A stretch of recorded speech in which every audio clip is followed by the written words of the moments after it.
हम लोग कृष्ण भावनामृत की प्राप्ति अध्याय पुस्तक से अध्याय 5 को पढ़ रहे हैं। कृष्ण की शक्तियों का ज्ञान। पिछले अध्याय का शीर्षक था कृष्ण की हम प्राप्ति कैसे कर सकते हैं, और अब हम कृष्ण की शक्तियों के ज्ञान के बारे में सुनेंगे। So you please read your mic. Krishna भावनामृत की प्राप्ति अध्याय 5। कृष्ण के लिए भौतिक और आध्यात्मिक शक्तियों में कोई अंतर नहीं है। उनके लिए दोनों ही समान है। कभी कभी विद्युत शक्ति शीतलीकरण के लिए और कभी कभी उष्णीकरण के लिए प्रयुक्त होती है, किंतु विद्युत शक्ति ग्रह पावर हाउस से उत्पन्न होने वाली विद्युत शक्ति एक ही जैसी होती है। इसी प्रकार कृष्ण की शक्ति हमेशा आध्यात्मिक होती है, किंतु वह भिन्न भिन्न प्रकार से कार्य करती है। किसी नगर में एक लोक कल्याण विभाग और एवं एक पुलिस विभाग हो सकते हैं। प्रशासन की दृष्टि में दोनों एक से ही हैं, क्योंकि दोनों ही प्रशासन के सहायक अंग हैं, किंतु व्यक्ति के लिए दोनों ही भिन्न भिन्न प्रकार की सेवा करते हैं। भौतिक शक्ति विभिन्न प्रकार से कार्य कर सकती है, जो जीव को बहुत रुचिकर ना भी हो, किंतु इसका अर्थ यह नहीं है कि भौतिक शक्ति श्री कृष्ण को अच्छी नहीं लगती है। यह उतनी ही महत्वपूर्ण है जितनी की आध्यात्मिक शक्ति। किंतु भौतिक शक्ति बद्ध जीवात्मा को दंडित करने में लगाई जाती है, जैसे पुलिस विभाग अपराधियों को दंडित करने में काम करता है। ब्रह्म संहिता में इस बात की पुष्टि की गई है कि कृष्ण की शक्ति सदैव आध्यात्मिक होती है, किंतु कर्म के विभिन्न क्षेत्रों में यह विभिन्न प्रकार से कार्य करती है। ब्रह्म संहिता 5.35। एकोप्यसौ रचयितुं जगदण्डकोटिम् एकोप्यसौ रचयितुं जगदण्डकोटिम् यच्छक्तिरस्ति जगदण्डचयायदन्तः यच्छक्तिरस्ति जगदण्डचयायदन्तः अंडान्तरस्थ अण्डान्तरस्थपरमाणुचयान्तरस्थम् गोविन्दमादिपुरुषं तमहं भजामि। गोविन्दमादिपुरुषं तमहं भजामि। कृष्ण के लिए भौतिक और आध्यात्मिक शक्तियों में भेद नहीं है, किंतु अपनी समझ से हम उनमें भेद करते हैं और कहते हैं कि कभी शक्ति भौतिक ढंग से कार्य कर रही है और कभी आध्यात्मिक ढंग से। हम सोचते हैं कि ऊर्जा उष्ण अथवा शीतल है, अच्छी या बुरी है, रुचिकर या अरुचिकर है, परंतु वस्तुतः ऊर्जा एक ही है। कृष्ण निकृष्ट शक्ति का वितरण नहीं कर सकते, क्योंकि वे निकृष्ट नहीं हैं। वे सदैव सर्वश्रेष्ठ दिव्य हैं और इसलिए उनकी शक्ति सदैव आध्यात्मिक होती है। सुभद्रा जी कृष्ण की बहन है और उनसे दुर्गा का अवतार हुआ है, जो भौतिक शक्ति का मूर्तिमान स्वरूप है। सुभद्रा जी आध्यात्मिक जगत में हैं और वे शाश्वत रूप से श्री कृष्ण से उनकी शक्ति के रूप में संबंधित हैं। किंतु जब दुर्गा इस भौतिक जगत में अपना कार्य करती हैं, तो ऐसा नहीं है कि उन्हें निकृष्ट या हीन माना जाए। भगवद गीता और ब्रह्म संहिता दोनों में कहा गया है कि दुर्गा या माया कृष्ण की अध्यक्षता में कार्य करती हैं, अतः वे हीन कैसे मानी जा सकती हैं। सृष्टि स्थिति प्रलय साधन शक्तिरेका। सृष्टि स्थिति प्रलय साधन शक्तिरेका। छायेव यस्य भुवनानि बिभर्ति दुर्गा। छायेव यस्य भुवनानि बिभर्ति दुर्गा। इच्छानुरूपमपि यस्य च चेष्टते सा। इच्छानुरूपमपि यस्य च चेष्टते सा। गोविन्दमादिपुरुषं तमहं भजामि। गोविन्दमादिपुरुषं तमहं भजामि। भगवद गीता 9.10। नहीं, ये ब्रह्म संहिता का था। भगवद गीता 9.10। मया दक्षेण प्रकृतिः सूयते सचराचरम्। सूयते सचराचरम् हेतुनानेन कौन्तेय हेतुनानेन कौन्तेय जगद्विपरिवर्तते। जगद्विपरिवर्तते। अपराधी लोग भले ही सोचें कि पुलिस विभाग प्रशासन का कोई निकृष्ट विभाग है, किंतु विधि विधान का पालन करने वाले नागरिक ऐसा नहीं मानते। वास्तविकता केवल इतनी है कि पुलिस विभाग एक विशेष ढंग से कार्य करता है। इसी प्रकार भौतिक शक्ति जो श्री कृष्ण के निर्देशन में कार्य करती है, उसे जीवात्मा को परेशानी में डालने के लिए कार्य करना पड़ता है। तो यहाँ तक आपने क्या क्या बातें सीखी, आप बताइए। आप लोग सोच रहे होंगे कि प्रभु जी कुछ तो बोलेंगे, आपने क्या सीखा? यस, आप तो सब जानते हो, बच्चों से पूछ रहा हूँ, आप भी जानते हो। प्रद्युम्न प्रभु, आपको कुछ पॉइंट स्ट्राइक किया अभी तक के इसमें? माइक पे बताइए, ऑन कीजिए।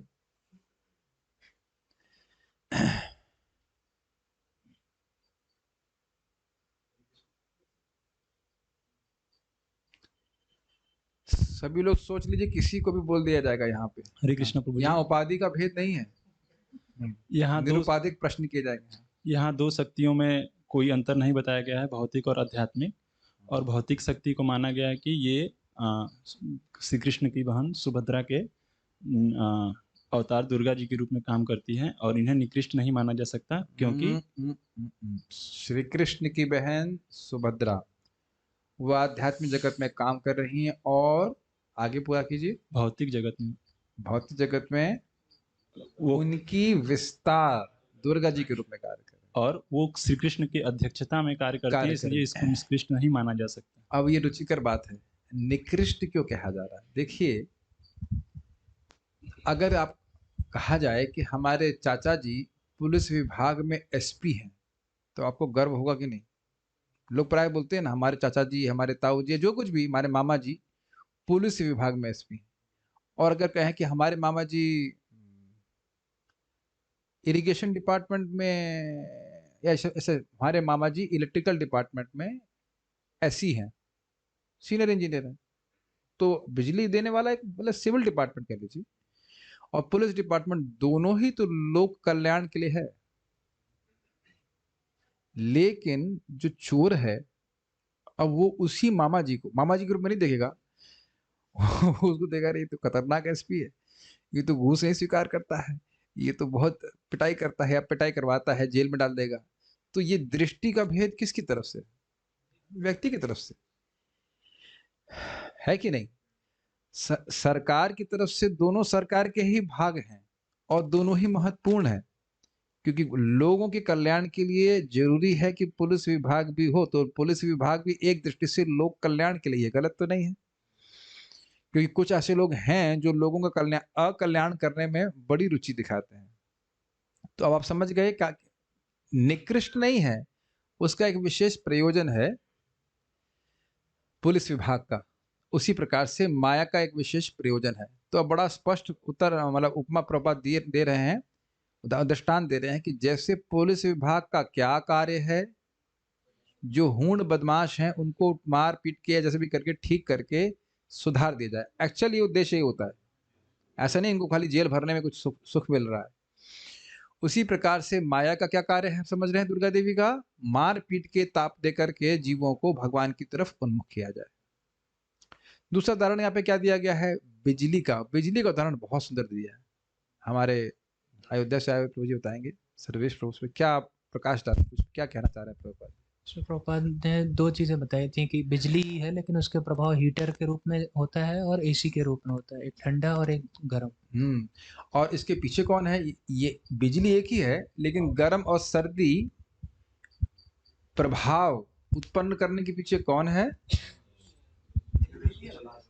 इंजीनियर है। वही बिजली अगर आप इस एसी में चलाएंगे तो ठंडी दे देगा, और वो अभी आप कुछ दिन पहले देखते हीटर हम लोग इस्तेमाल कर रहे थे, तो वो हीटर बनाने वाला वो इंजीनियर है। और ये बात केवल हमें दृष्टांत देने के लिए नहीं, इस एक श्लोक है संस्कृत का, ह्लाद ताप करी मिश्रा, जो ह्लादनी शक्ति वहां सुख देती है वही यहाँ पे ताप देती है। इंटरेस्टिंग। वहां पे मैं एकदम याद नहीं है, चैतन्य चरितामृत में मैपिंग की गई है, लादनी शक्ति, संवित शक्ति और संधिनी शक्ति यहाँ पे मैपिंग होती है। अब वह भी अभी मुझे याद नहीं है किस प्रकार से वो 3 शक्ति यहाँ पे भौतिक शक्ति के रूप में कार्य कर रही है। अभी मुझे एकदम याद नहीं, मैं एकदम नहीं बोल सकता। देखिए बताइएगा, अभी मुझे फिर से हम बता सकते हैं। बड़ी इंटरेस्टिंग चीज है। तो वहां 3 शक्तियां मुख्य रूप से कार्य कर रही, संधिनी शक्ति, संवित शक्ति, हिलादनी शक्ति, और यहाँ पे भी वो से मैपिंग हो जाती है, 3 गुणों के रूप में होती है। अब कैसे हो रहा है मैं अभी याद नहीं आ रहा है। उसमें दिखाइए क्या लिखा है उसमें, वो समझना तुरंत कठिन होगा। हाँ, लंबा तात्पर्य है। तो रिसर्च स्कॉलर भी कोई है तो पढ़ सकता है, काफी लंबा लिखा हुआ है, अलग से कभी पढ़ेंगे।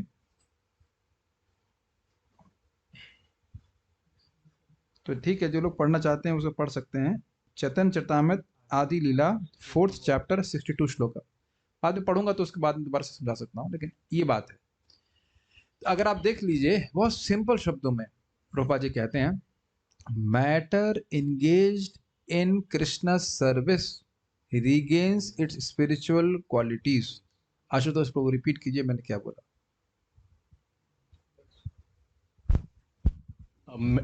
Matters engaged in the Krishna service regains its spiritual quality. Matter engaged in Krishna service regains spiritual qualities। Jahnavi माता जी को दीजिए। इंग्लिश समझ लेती हैं आप? गुजराती में बताइए, समझ में आया क्या बोला? आप गुजराती में बताइए, जो समझ में आया उसको गुजराती में अनुवाद करके बोलिए। गुजराती में बोल दीजिए, समझ में आया? मुझे समझ में आएगा क्या? वो समझ में आया? ये समझ में आया? मैं फिर से बोल रहा हूँ, अब मैं जो बोल रहा हूँ उसको आप गुजराती में बोलिए, समझ में जब आ जाए तो। मैटर इंगेज्ड इन कृष्णा's सर्विस रीगेन्स स्पिरिचुअल क्वालिटीज। पहले ये बताइए, समझ में आ गया? हाँ, अब बताइए। गुजराती में चलिए हिंदी में बताइए।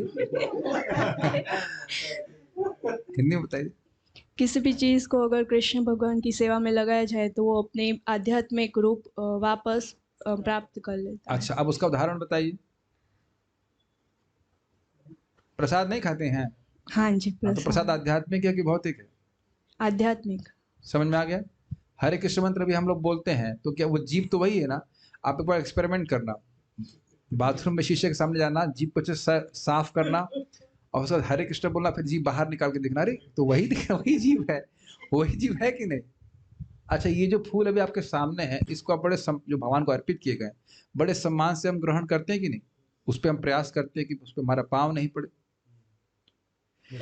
अब ऐसे कितने फूल आ जाते हों, पाँव पड़ने में कोई व्यक्ति डिवोटीज तो कभी कोई इतना ठीक है पड़ गए, लेकिन अगर भगवान को अर्पित है तो आप जान रहे हैं कि ये कुछ अलग है।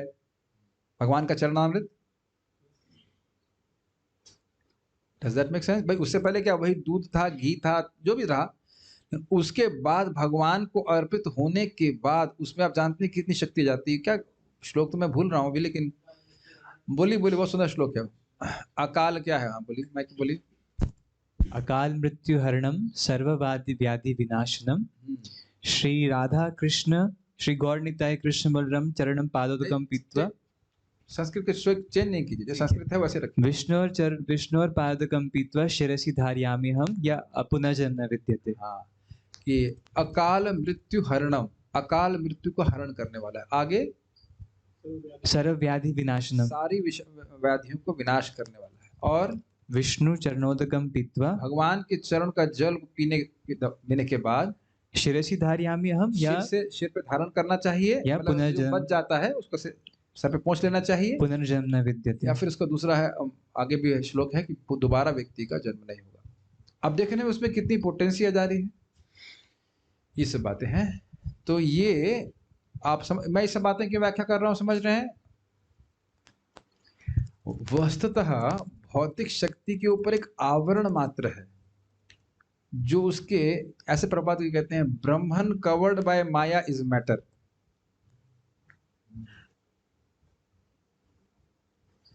सर्व खलु इदम ब्रह्म।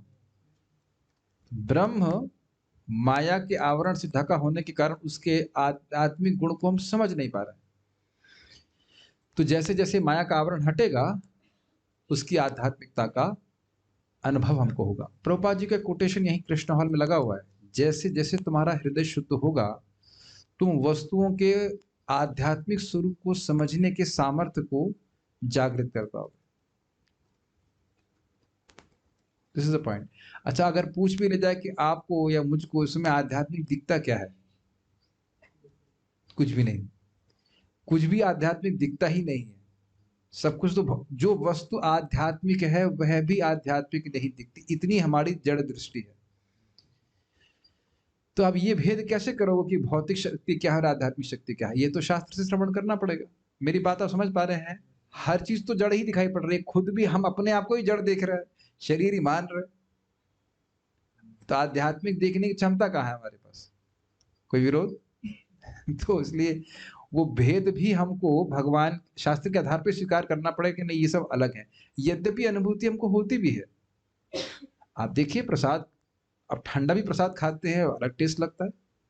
आपने देखा है, स्पेशली हम अगर महाप्रसाद की बात करें, बड़ी भक्ति भावना से बनाया जाता है, या घर में भी आप बहुत अच्छे भावना से अगर प्रसाद बनाते हैं, उसको ग्रहण करने मात्र से आपको अलग लगेगा। आपने सबने अनुभव किया होगा। ठंडा खाना खाइए, आप कभी होटल में, होटल तो नहीं, ऐसे हम हॉस्टल के बात है, हम हॉस्टल में खाना खाते थे, आप लोग खाना पड़ता होगा, एकदम अंतर महसूस होता होगा। यहाँ तक कि एक भक्त हमारे हैं, उनके घर में माता जी उनके भक्त नहीं है, देवताओं की से, मतलब जो भी है, मतलब देवताओं से उनका मतलब कॉन्ट्रैक्ट है। मैं नहीं कहूँगा डिवोटी है, देवताओं से कॉन्ट्रैक्ट है, या निर्विशेष बात से प्रभावित है। तो वो कहते हैं कि हमारी माँ खाना बनाती है, लेकिन वो टेस्ट नहीं आता है जो हमें यहाँ पे कृष्ण हॉल में आता है। तो उसका कारण है ना, वो व्यक्ति भक्ति भावना से बना रहा है, तो भगवान स्वीकार भी करते हैं। Make sense? तो ये स्वयं, फिर हरे कृष्ण कीर्तन का तो अब अलग प्रभाव है ही, आप देख ही रहे हैं। अभी तो हमको हल्का हल्का प्रभाव हम हो रहा है कि हम खुद भी माया से बहुत ढके हुए हैं, इस कारण तो समझ नहीं आ रहा है कि अंतर क्या है।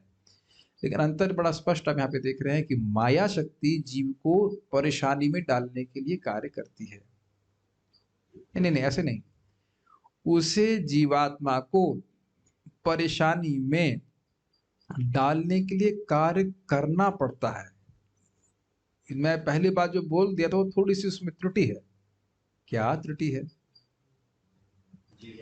अगर मैं ये कहूं कि माया जीवों को दुख दे रही है, तो उसमें थोड़ी त्रुटि है। क्या त्रुटि है?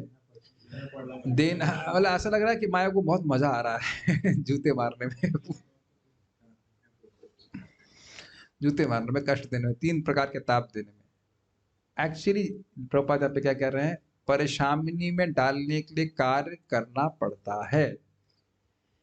जैसे अगर कालू मालू टाइप का एक लड़का हो जो मैथमेटिक्स नहीं सीखना चाहता, तो अब उसको ट्यूशन मास्टर जो है पीटना चाहता नहीं है, लेकिन अब क्या करे, बिना पीटे तो सीखेगा नहीं मैथ्स। ये बात है। कालू मालू समझ में आ रहा है आपको? थोड़ी कहानी सुनाएंगे कालू मालू की। तो ये शिला भक्ति सिद्धांत ठाकुर जी ने सिखाया था। कालू मालू नाम के 2 लड़के थे, वो मैथ्स नहीं पढ़ना चाहते, तो ट्यूशन मास्टर लगाया गया। तो एक बहुत प्रयास किया, वो सीखे नहीं। तो फिर आप ऐसे लंबे हो और आप उसका वज्रासन लाके बैठ गए, वो भी 2 गद्दी लगा के, तो पीछे वाले भक्त कैसे देख पाएंगे? तो हाँ, तो एक दिन बहुत प्रयास किया, मैथमेटिक्स नहीं सीखे। तो कालू मालू को एक दिन वो कहे, कालू मालू को लेकर के गए, कहे तुमको आओ चलो चलते हैं घूमने के लिए। तो एक गैया दिखाई पड़ी, उसका दूध दोहा जा रहा था। वो पूछे कालू को, कालू बेटा इसकी कितने टांग हैं?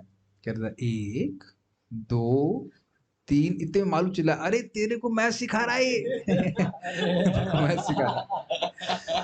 तो इस प्रकार के, तो उसके आगे 4 पूरा नहीं किया उसने। तो इस प्रकार के बद्धजीव ढीठ हैं, हम सब लोग हैं। खूब सुनने के बाद भी आशा पास हमारी जा नहीं रही कि इज नॉट दैट बैड, मेरे शरीर में भी कष्ट है, फिर भी मन में भोग के विचार उत्पन्न हो रहे थे। तो मैं मन को बोल रहा था तुमको अभी भी सुधरे नहीं। ये मत सोचेगा कि आपका शरीर में मतलब फ्रैक्चर हो जाए, कुछ हो जाएगा तो भोग का विचार आता नहीं है। तो मैं अपने मन को बोल रहा था तुमको अभी भी समझ में नहीं आ रही कि कितनी गति हो रही है इस शरीर से, तुम क्या एक्सपेक्ट कर रहे हो कि क्या सुख मिल जाएगा। I was talking to my own mind. क्या तुमको अभी भी शर्म नहीं आ रही है?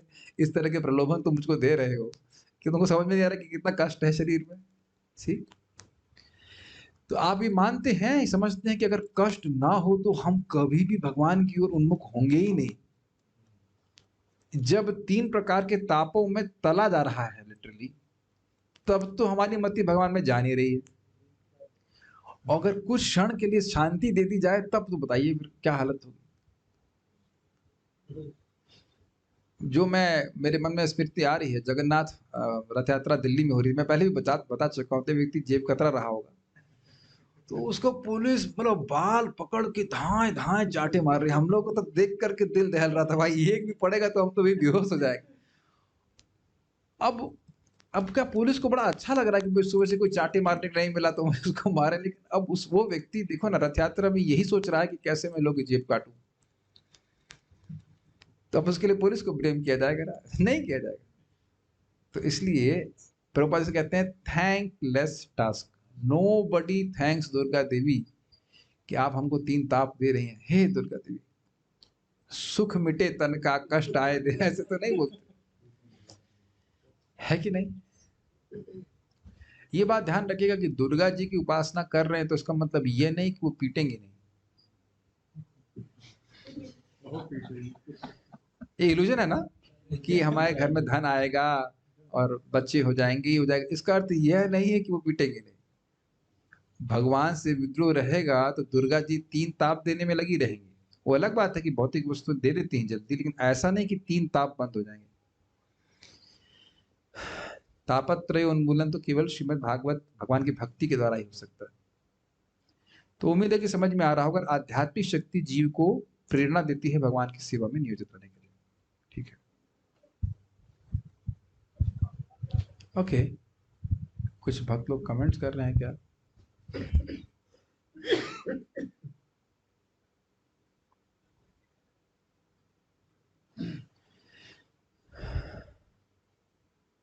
ओके, पढ़िए आगे। हम भौतिक शक्ति के अंतर्गत रहने वाले अच्छा, एक भक्त कमेंट है, through miseries from being theoretically pessimistic we become actually pessimistic. Nice comment. हम सुनते हैं जगत दुख का घर है, लेकिन जब वाकई दुख आता है, जब सुनते हैं दुख का घर है तो थोड़ा लगता है हाँ ठीक है, सही तो कह रहे हैं, गलत तो खैर नहीं कह रहे हैं प्रभु जी, गलत कहाँ कहते हैं, 3 ताप तो आते ही हैं, प्रभुपाद जी तो खैर कभी गलत कह ही नहीं सकते, 3 ताप है। बट मन में रहता है कि शायद मेरे लिए नहीं है, maybe I am excused, I am the chosen one to be excused, exception prove the rule, मैं इसका एक्सेप्शन हूँ। और वो भी कुछ दिन तक थोड़ा सा फुतर फुतर कर लेते हैं ना, थोड़ा स्वास्थ्य हो जाए, रह लेते हैं, तो लगता है कि हम बहुत बड़ा हीरो हैं, और फिर ऐसे क्या कहते हैं, मक्खी की तरह मसल देते हैं। We have no control.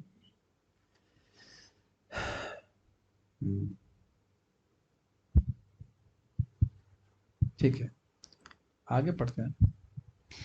हम भौतिक शक्ति के अंतर्गत रहने वाले जीवात्मा हैं, और हम इस शक्ति में इसलिए हैं क्योंकि हम भौतिक प्रकृति पर प्रभुत्व जताना चाहते थे। श्री कृष्ण यह कहकर हमें नहीं, मैं नहीं चाहता था प्रभु जी, मैं नहीं मानता कि मैं भौतिक प्रकृति पे प्रभुत्व जताना चाहता था। आप कह रहे हैं संभव नहीं है, लेकिन प्रमाण कीजिए, कोर्ट केस में गवाह लेके आइए। हाँ, पर काहे को आए? शरीर है ना तो। हाँ, जैसे मान लीजिए भाई, जिसके पास भी ये भौतिक शरीर है वो प्रकृति पे प्रभुत्व जताना चाहता है, ये बात है। ठीक है, रंगे शरीर पकड़े गए, ये अच्छा कहीं नहीं है, तीसरा शरीर ही एक प्रमाण है कि हम भोग करना चाहते हैं। श्री कृष्ण यह कहकर हमें सुविधा देते हैं, अच्छा ठीक है, तुम प्रयास करो, किंतु तुम सफल नहीं हो सकते जब तक हम इस विषय में। माया भी ऐसी बोलती है, थोड़ा अलग तरह से बिजी करती है। ठीक है, थोड़ा सा प्रयास करो, तुम निश्चित सफल हो सकते हो। थोड़ा सा, तुम पिछली बार सेटिंग सही से किए नहीं, हल्का सा एडजस्टमेंट कर देते ना, तो निश्चित सुख तुम्हारे हाथ में था। आप देख रहे हैं, ये वाली अच्छी नहीं थी, मतलब पत्नी वाली किसी, वो वाली बहुत अच्छी। और नहीं, ये वाली से भी काम नहीं बना। तीसरी, ये मैं वाकई व्यक्ति को जानता, 3 शादी कर चुका है सही में। और तीसरी वाली से को डाइवोर्स देने वाला था, तो उसने खुद ही बोल दिया, पहली 2 वाली तो तुम हटा चुके हो, क्या तुम सोचते हो मेरे को दूर कर देने से तुम्हारी प्रॉब्लम सॉल्व हो जाएगी? लग रहा है ब्रह्म ज्ञानी थी वो एक श्लोक नहीं आया उसको, देहिनो अस्मिन् यथा देहे कौमारं यौवन जरा तथा देहांतर प्राप्ति धीरस् तत्र मोहित। देह के परिवर्तन से जो ब्रह्म ज्ञानी है वह प्रभावित नहीं होता, इसलिए एक पत्नी से दूसरी पत्नी, देह का परिवर्तन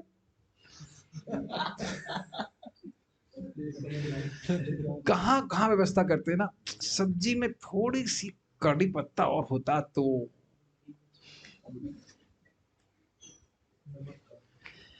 इट्स वेरी स्लाइट ना। हम हर दिन कुछ ना कुछ एडजस्ट करना चाहते हैं, ये सच थोड़ा सा मतलब, और यही काश व्यक्ति को जगत में फंसा रहा है। बहुत सूक्ष्म है ना, मतलब है बुरा लेकिन थोड़ा सा मैं एडजस्ट कर लेता तो एकदम सही बन जाता। ये सब चीजें हमारी मूर्खता है। किसी जगत में कभी भी व्यक्ति कभी भी सुखी नहीं रह सकता। भौतिक किसी भी एडजस्टमेंट से we can never become happy. हमेशा कुछ ना कुछ होगा। जैसे प्रभा जी कहते हैं पिन प्रिक, पिन प्रिक समझते हैं? जैसे मान लीजिए बैठा हूं, गद्दा वद्दा लगा हुआ है और साइड में हल्की सी एक पिन लगी हुई है। सब कुछ अच्छा हो सकता है लेकिन कुछ ऐसा जरूर होगा जो आपको अच्छा नहीं लगेगा। Is it not? हर दिन ऐसा है और हर दिन ऐसा ही रहेगा। हर दिन सब कुछ है। मान लो शरीर में भी कोई कष्ट नहीं तो कोई को कुछ बुरा वचन बोल देगा, पूरा दिन वो प्रिक करता रहेगा। Is it not?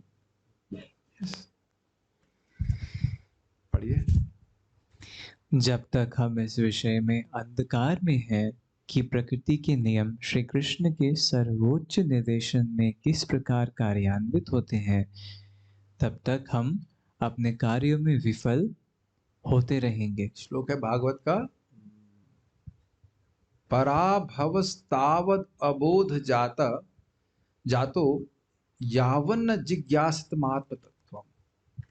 जीव को पराभव प्राप्त हो रहा है, हार प्राप्त हो रही है जब तक वह आत्म तत्व की जिज्ञासा नहीं करता।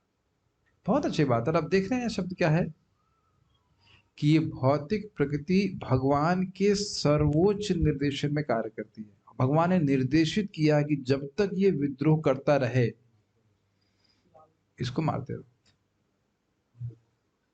पूछो पीट के पूछो सो भगवान कौन, और बोले मैं भगवान, फिर पीटा चालू कर।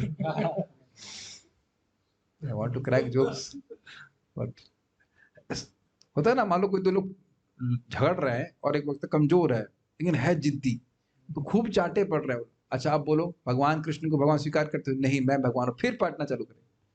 जन्म जन्मांतर जीव को इसी प्रकार का दुख भोगने पड़ेंगे जब तक वह भगवान के शरणागत नहीं होता।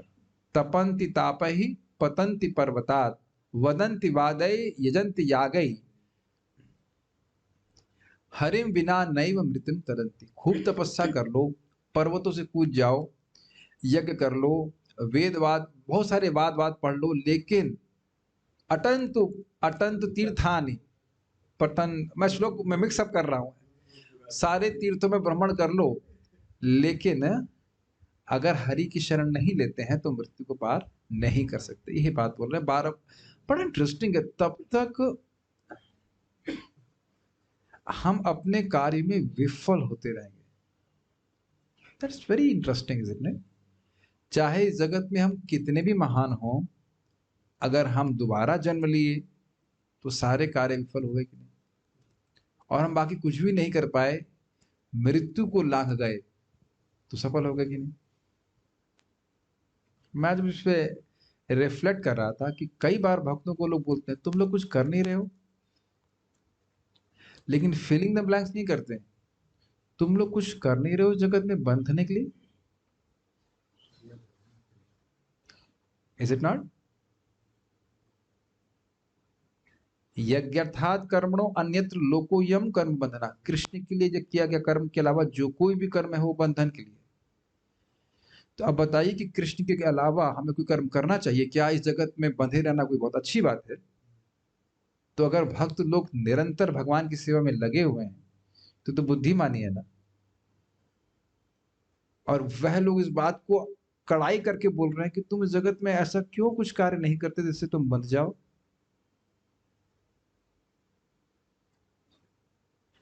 सो विवेक को जागृत रखिए। अभी कुछ देर पहले ही चर्चा हो रही थी। देखिए, जब तक हमारी बुद्धि नरिष्ट नहीं है कृष्ण भावना के सिद्धांतों से, हमारा काफी प्रवृत्ति है उधर ही बह जाने की।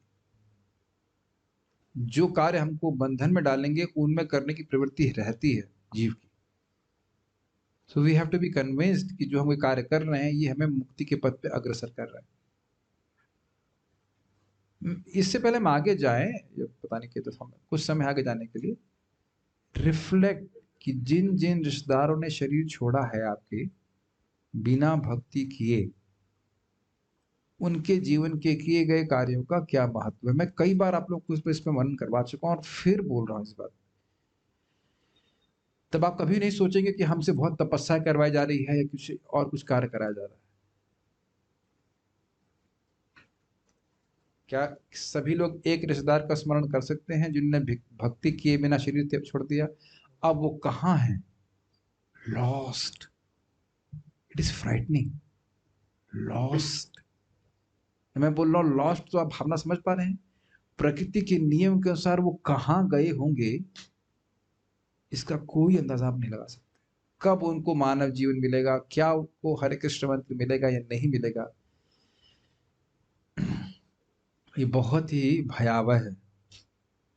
इसीलिए व्यक्ति को भक्ति पे बहुत जोर देना चाहिए। ये भी आप जानते हो कि भक्ति की है तो कम से कम दोबारा भक्ति में जरूर आएगा,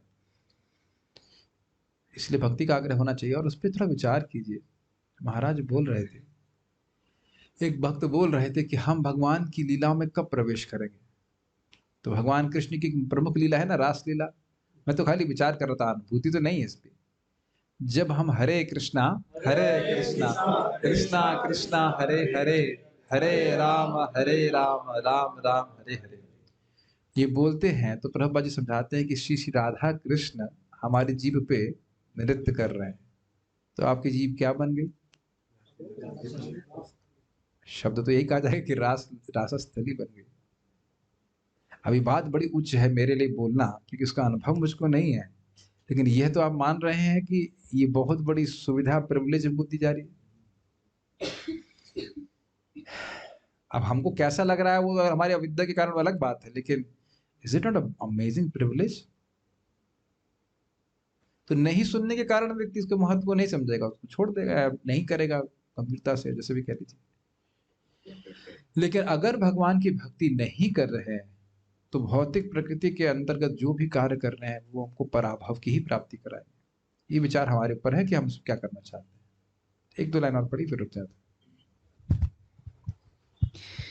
जब हम श्री कृष्ण को तत्वतः पूर्ण रूप से समझ लेंगे, तब हम प्रकृति के नियमों को भी स्वयं ही समझ जाएंगे और यह भी समझ जाएंगे कि वे नियम किस प्रकार कार्यान्वित होते हैं। वैष्णवों का प्रयोजन भौतिक प्रकृति के नियमों की पृष्ठभूमि से है। जब हम कृष्ण को पूर्ण रूप से समझ लेते हैं तो हम यह भी जान जाते हैं कि वस्तुतः कोई भी शक्ति निकृष्ट या भौतिक नहीं है, अपितु प्रत्येक वस्तु आध्यात्मिक है। बड़े रुचिकर बात है। प्रकृति के नियमों की पृष्ठभूमि, पृष्ठ मतलब बैकग्राउंड ना, फाउंडेशन। श्रील प्रभुपाद जी संबंध में बहुत सुंदर बात कहते हैं अन्यत्र कि देखिए, एक भौतिकतावादी व्यक्ति भगवान की शक्तियों को देखता है और उनका रिसर्च, उन पर रिसर्च करने का प्रयास करता है। क्यों? ताकि वह उनको कंट्रोल करके भोग कर सके। और भगवान का भक्त शक्तिमान में रुचि रखता है। क्लियर, समझ में आ गया? और वह समझने का प्रयास करता है कि कृष्ण इन शक्तियों को कैसे नियंत्रित कर रहा है। थोड़ा समझने का प्रयास कीजिए, बहुत सिंपल है।